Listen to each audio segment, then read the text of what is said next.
Hôtellerie, coupe-couture, éducation financière, coiffure, initiation à l'informatique, l'anglais et français sont les filières que propose la Fondation Akilimali à ses nouveaux apprenants dans son extension de Mitendi dans la commune de Mongafula. La cérémonie de l'inauguration de ce centre professionnel que dirige Justine Chilanda a tenu ses promesses. J'ai un sentiment de satisfaction. Pourquoi? Parce que moi-même je suis de Mongafula, préoccupée par le développement de cette commune. Je me dis, il était temps, il était vraiment question d'apporter au moins un coup de pouce à Mitendi. Pourquoi? Parce que je me dis, les enfants de Mitendi sont aussi enfants comme ceux de la Gombe, ceux de communes de Kinshasa, Lemba et consorts. Pourquoi on doit continuer à rester dans les sous-développements? Ils ont besoin aussi de l'éducation. Et j'ai pensé à ça. Je me suis dit, il faut que je commence, que je descende à Mitendi pour pouvoir amener au moins un sourire à chaque fille, à chaque jeune de Mitendi pour lutter un peu contre les antivaleurs. Les encadreurs de cet établissement professionnel n'ont pas caché leur joie d'intégrer ces grands centres pour donner le meilleur d'eux-mêmes afin que toute personne désireuse apprenne un métier pour la survie. Moi, je suis dans les fondations Akilimali comme madame à coupe-couture. Donc, je forme le fille-mère, ceux qui vont apprendre la couture. Je suis là. Donc, peu de temps, tu peux apprendre et puis, tu seras satisfait. Nous sommes très heureux de notre fondation Akilimali. Aujourd'hui, c'est l'ouverture de notre fondation Akilimali. Nous sommes vraiment très heureux. Nous invitons tout le monde, les mamans, les garçons, les femmes qui sont à la maison, les filles-mères, de venir nous rejoindre dans notre fondation Akilimali. Elles ne seront pas déçues, nous ne serons pas déçus. Hommes, femmes et enfants de ce quartier périphérique de Mongafula ont envahi les salons de coiffure de cette fondation pour être le premier à bénéficier des services de ce centre professionnel. Venez apprendre l'informatique générale, venez apprendre l'alphabétisation, c'est l'œuvre officielle de cette organisation. La visite guidée de certains locaux de la Fondation Akilimali était le point de chute de cette manifestation. Nous sommes ici, c'est par ici que les gens vont pouvoir assimiler leur formation des langues. Donc, pour la meilleure compréhension, pour le pôle alphabétisation, l'alphabétisation français et anglais, dispenser pour la salle au Burundi. Je pense que vous êtes des témoins oculaires, vous palpez cette vérité en face. Nous sommes là. Merci beaucoup. Bonjour mesdames et messieurs, bienvenue, c'est votre émission Valeur d'une femme, cette émission qui a l'habitude de recevoir deux femmes, des hommes qui veulent parler de la femme, qui veulent apporter un plus dans la vie de la femme, qui veulent que la femme aille de l'avant. Certes qu'aujourd'hui on peut remarquer que les femmes sont vraiment en train d'évoluer et ça c'est un combat et nous sommes très contentes. Vous venez de suivre avant que nous puissions commencer cette émission l'inauguration du centre de formation et d'un salon de coiffure. C'est le salon Akilimali et la fondation Akilimali. Alors sur ce, je suis accompagnée de Madame Akilimali, on va l'appeler comme ça parce que c'est elle l'initiatrice de la fondation Akilimali, mais en vrai elle s'appelle Madame Justine Chilanda, à qui je vais déjà dire bonjour Madame. Bonjour Madame. Vous allez bien? Je vais très bien. Voilà, les téléspectateurs viennent de suivre l'extrait de comment s'est passée l'inauguration de la fondation Akilimali et en même temps de votre salon de coiffure qui vient de voir le jour dans la commune de Mongafula, dans le quartier Mitendi. La première des questions, que veut dire Akilimali? Ok, en tout cas, merci beaucoup Maman Assi pour la question. Cette question me revient souvent. Beaucoup de gens me posent des questions de savoir c'est quoi Akilimali? Toi-même, on t'appelle Akilimali? Non. Akilimali, ce n'est pas mon nom. C'est juste un slogan. Ok. C'est un slogan pour moi. Je me dis, comme je forme en éducation financière, je parle de l'autonomisation de la femme, je me dis, en éduquant la femme, en lui apprenant de manière de la gestion de son argent, la femme peut arriver à devenir riche. Pourquoi? Parce que l'intelligence, c'est l'argent. Donc en Swahili, Akili Mali, c'est Akili ni Mali. Donc l'intelligence, c'est l'argent. Akili ni Mali. Ok. L'intelligence, c'est l'argent. Donc si on arrive à bien gérer notre finance, à bien gérer nos ressources, demain après demain, ça peut arriver qu'on ait beaucoup d'argent. Ok. Donc, je vais dire c'est en Swahili, Akilimali. Donc, l'intelligence, c'est de l'argent. Ah, ben ça, c'est très important. L'intelligence, c'est de l'argent. Donc, voilà, je comprends pourquoi vous avez votre propre fondation. D'où est venue cette idée? Comment est-ce qu'est née l'idée d'avoir d'abord votre fondation et comment est venue l'idée de créer Akilimani et les centres de formation? Ok. Quel était l'élément déclencheur? Normalement, je suis habituée à travailler avec les femmes. Ça fait 20 ans, jusqu'à ce jour, avec le travail que je faisais chez Finca, j'ai géré les femmes. Donc, toute ma vie, je l'ai passée comme ça, à accompagner les femmes. Alors, j'ai vite compris que le problème de la femme n'est pas seulement d'avoir de l'argent, mais il faut l'accompagner pas à pas. Comme je connaissais ce qu'il avait comme souci, ce qu'il avait comme problème, je suis allée plus loin. J'ai étudié pour savoir comment je pouvais accompagner la femme entrepreneur. Pourquoi pas, ça ne suffisait pas seulement de donner l'argent, mais il fallait vraiment aller au-delà de ça, l'accompagner même dans ce petit calcul qu'il faisait et qu'elle faisait et tout, pour lui permettre de pouvoir élargir ses pensées, élargir son expérience et faire plus. La plupart de femmes entrepreneurs, je les accompagnais comme ça, avec un peu de conseils, un peu de tics, pour que demain après demain, ils puissent devenir des personnes responsables et capables de s'assumer. C'est là où même j'ai eu l'idée de former Akilimali. Akilimali, pourquoi? Parce que je regardais un peu la commune dans laquelle je vis. C'est une commune urbano-rurale. Je regarde la manière dont les femmes se réveillent le matin, rentrent le soir. Ce sont elles qui sont vraiment au centre de ménage. Ce sont elles qui amènent leurs enfants à l'école, ce sont elles qui nourrissent le ménage. Mais vous allez voir cette femme qui ne se fatigue pas, cette femme qui se bat, qui veut toujours que sa maison puisse vraiment être entretenue. Exactement. Mais comment on peut arriver à aider cette femme à pouvoir se maintenir dans ce qu'elle fait? C'est ça l'idée de fonder Akilimali. Comme je donne l'éducation financière, je me dis, avec peu de connaissances que je donne, elle peut arriver à pouvoir se maintenir dans son domaine. Ah, donc c'est parti de cette expérience que vous avez en termes en finance pour aider cette femme.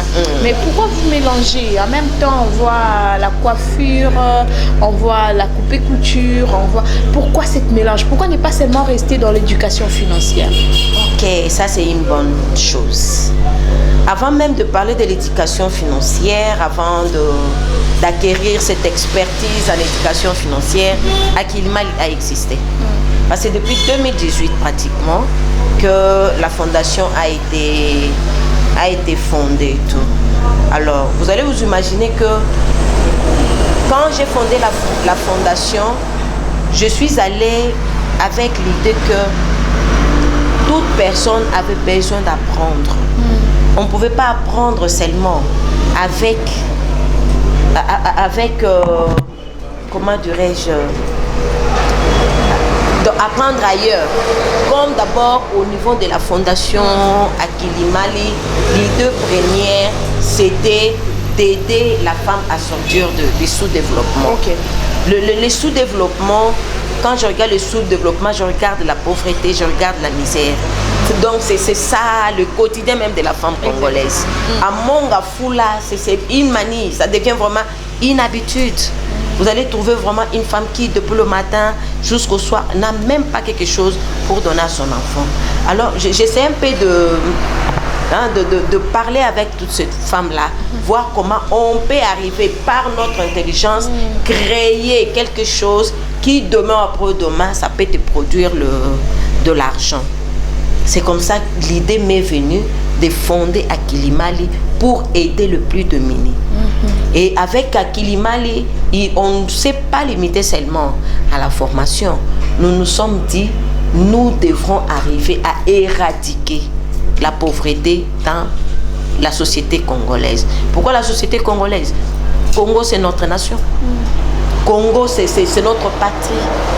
Donc si on n'arrive pas à mettre la main à la pâte et apporter un plus pour que Congo se développe, on restera tel que nous sommes. Donc le développement ne nous viendra pas d'ailleurs. C'est nous-mêmes d'abord à l'interne. Nous devrons vraiment nous assumer, faire de sorte que aujourd'hui on arrive à changer de langage. C'est comme ça que je me suis dit, on doit aider la femme congolaise. On doit vraiment lui apprendre le métier, lui apprendre des valeurs. Donc les valeurs qui sont morales, on peut l'aider à éviter tout ce qui est les antivaleurs. Les valeurs pacifiques, savoir comment se maintenir. Les valeurs démocratiques. Il y a l'égalité, la liberté, la participation, la responsabilité.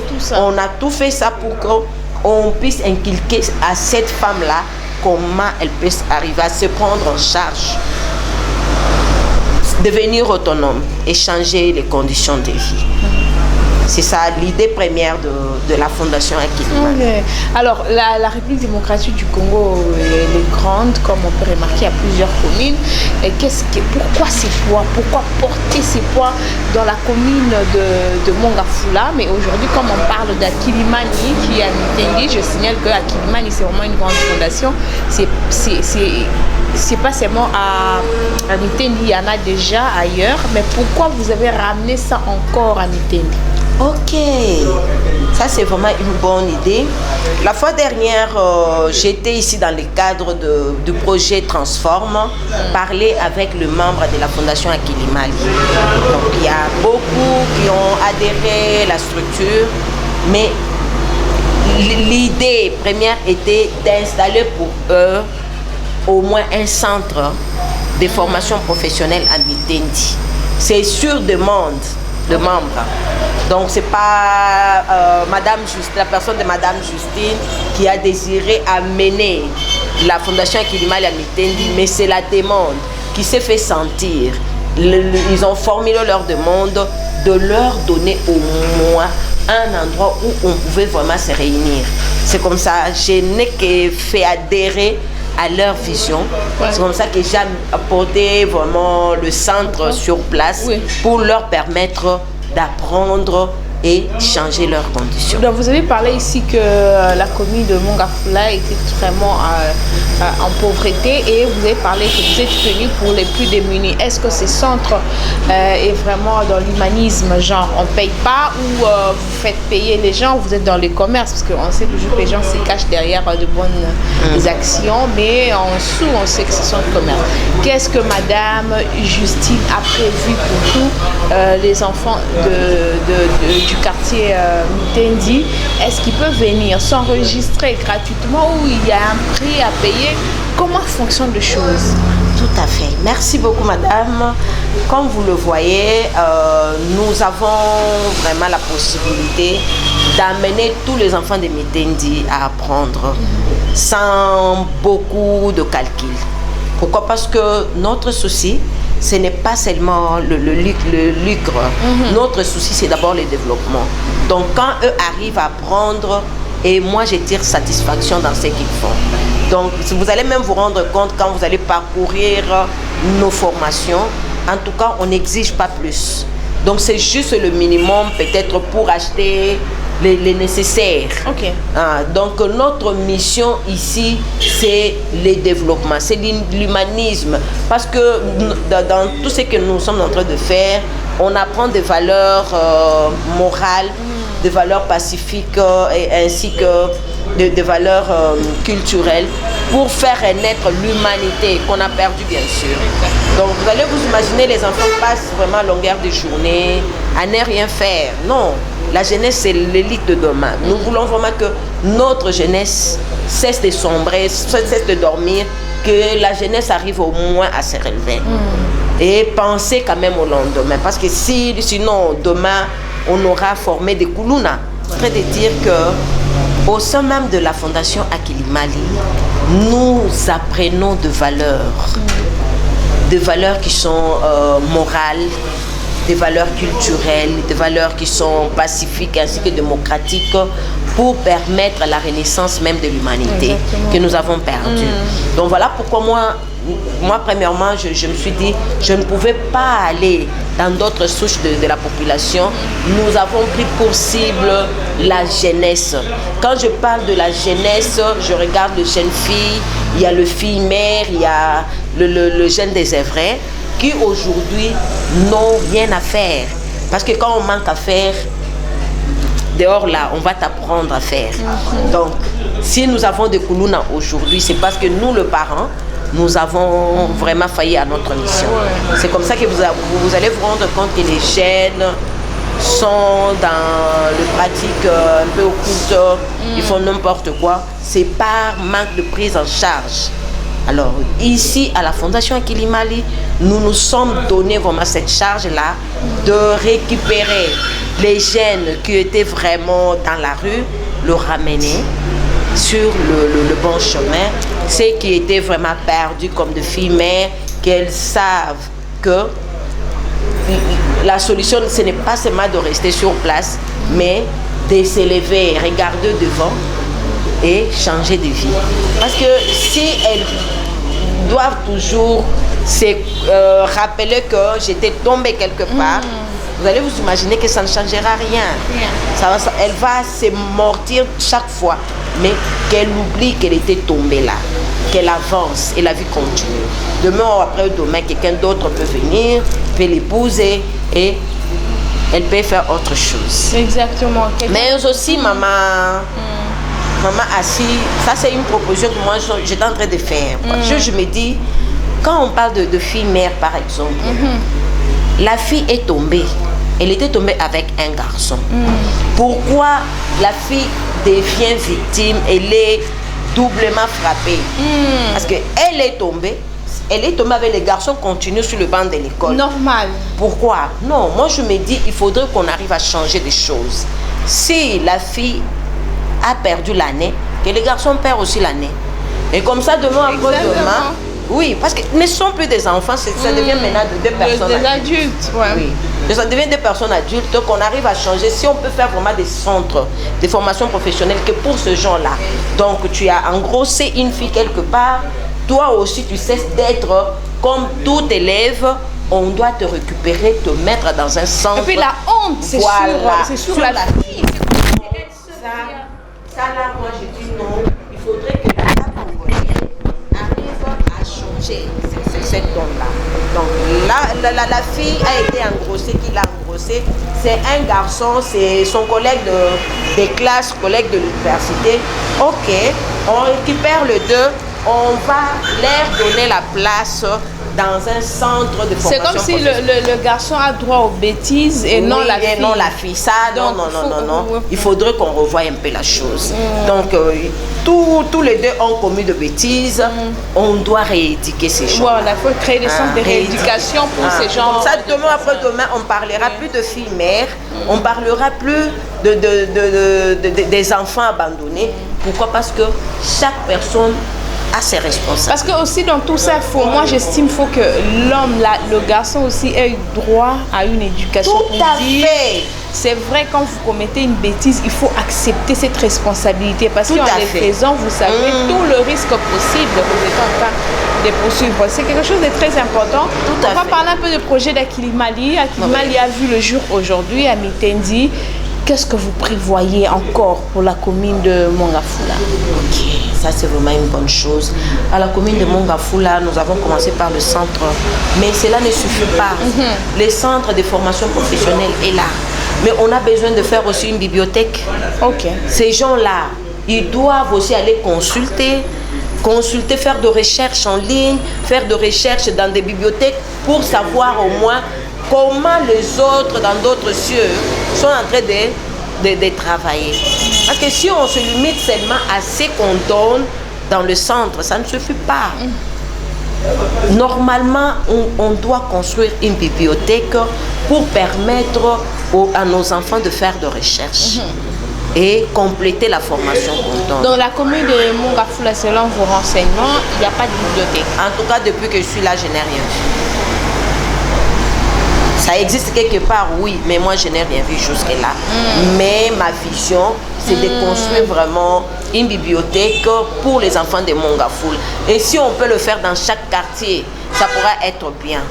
Les enfants sont là à la rue parce qu'ils ne savent pas quoi faire. Cette idée-là, c'est vraiment un grand changement pour la mentalité tout à fait. Des enfants aussi. Oui, ils ne savent pas quoi faire, mais on doit les occuper.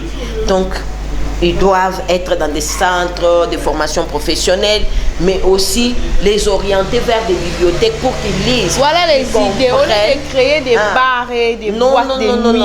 Il faut penser à écrire, à faire quand même de bibliothèques dans chaque quartier. Pas seulement Mongafula. Tout à fait. C'est une bonne idée qui peut aider une autre personne, même dans les communes de Lemba et tout ça. Tout à fait. Limiter Lemba, je crois qu'il y a quand même des bibliothèques, mais pas assez aussi, parce que la population est en train de... Pas assez. Donc si dans chaque quartier on peut trouver au moins un centre de formation professionnelle avec une bibliothèque pour permettre à nos enfants d'apprendre pendant qu'ils sont en vacances par exemple, on peut les orienter vers le centre de recueillement par exemple. Donc ça fait beaucoup de bien, ça fait plaisir. Et vous allez vous imaginer que ça peut amener un plus pour le développement. Mais avec ce que nous faisons comme formation professionnelle, anesthétique et consorts, ça ne suffit pas. Moi, je me dis, après la formation, on doit suivre nos élèves parce que ce sont des entrepreneurs de demain. Exactement. Nous devons suivre pour savoir comment les orienter à pouvoir créer au moins un travail quelque part. D'accord, madame a dit tout. Aujourd'hui, on a parlé juste de ce qui s'est passé, de l'inauguration du centre à Kilimali pour que les gens puissent savoir si c'est quoi. Alors, madame, elle est coach, elle est éducatrice financière, donc on va revenir avec elle très prochainement dans Valeurs d'une femme pour parler de l'éducation financière, surtout chez la femme. La femme aujourd'hui, la femme maraîchère, elle vend. Mais comment tu vas gérer cet argent? Comment tu vas faire enfin que ton commerce puisse évoluer? Elle est vraiment experte en ça. Je vous signale que Madame Justine Chilanda, qui est mon invitée de ce soir, elle n'est pas seulement fondatrice à Kilimali, mais elle est femme politique. Je l'ai déjà reçue dans cette émission. Vous allez vous rappeler, on a parlé de la commune de Mongafula. Elle est aussi une femme entrepreneur, donc elle a plusieurs casquettes, mais on va la découvrir petit à petit. On va aller mollo dans chaque casquette pour savoir comment elle fait. Et enfin, comme je dis toujours, voilà d'une femme. Quand je reçois des femmes comme ça, c'est pour t'inspirer, toi jeune fille qui est là, qui ne sait rien faire, qui ne sait même pas comment entreprendre. Voilà, il y a des centres qui sont en train de naître. Tu peux aller apprendre quelque chose, la coupe et couture. Et puis tu t'achètes. En plus, ça coûte même pas cher la machine à coudre. C'est pas trop cher. Donc tu peux t'acheter ta petite machine, tu es en train de coudre, tu fais des petites réparations à la maison. Ça t'évite d'aller te faire prostituer, ça t'évite d'aller demander, quémander, tout ça. Tu perds même ta valeur alors que tu es trop intelligente pour ça. Donc voilà, nous sommes arrivés presque à la fin, madame. Votre dernier mot par rapport à cette inauguration, votre sentiment de joie, comment vous vous sentez au finish quand vous réalisez quelque chose qui était dans la tête et que ça devient réalité? C'est un projet qui était juste une pensée et que vous voyez naître en fait. C'est comme si vous tenez votre enfant en main. Comment vous vous sentez? En tout cas, maman assise sans te mentir, Aujourd'hui, comme je l'avais dit, c'est un grand jour. Akilimali, c'est mon idée, c'est ma réalisation. Aujourd'hui, je suis satisfaite, plus que satisfaite, de voir vraiment que juste quand on a lancé la publication d'Akilimali, l'inauguration d'Akilimali, les élèves sont venus nombreux pour pouvoir s'enregistrer. Donc, j'ai vite compris que quelque part, on continue à me faire confiance. Les enfants ont confiance en moi et en les écoutant, j'ai pris la résolution vraiment de les accompagner, ne pas vraiment décevoir, mais d'aller avec eux pas à pas jusqu'à tel point que demain après demain, qu'on puisse arriver même à leur couronner par un certificat de connaissances et tout. Ça nous fera beaucoup de joie et serait aussi la joie pour la République. Donc, mais ce sera la joie pour la République. Merci beaucoup. Nous sommes arrivés à la fin de notre émission Valeurs d'une femme. On va se retrouver la semaine prochaine avec le même plaisir. Merci à toute l'équipe technique qui m'a accompagné ce soir. Je peux voir Nazareth, je peux voir Merveille. Ils étaient là à la technique pour assurer la bonne marche de cette émission. Merci, au revoir et à la prochaine. Merci.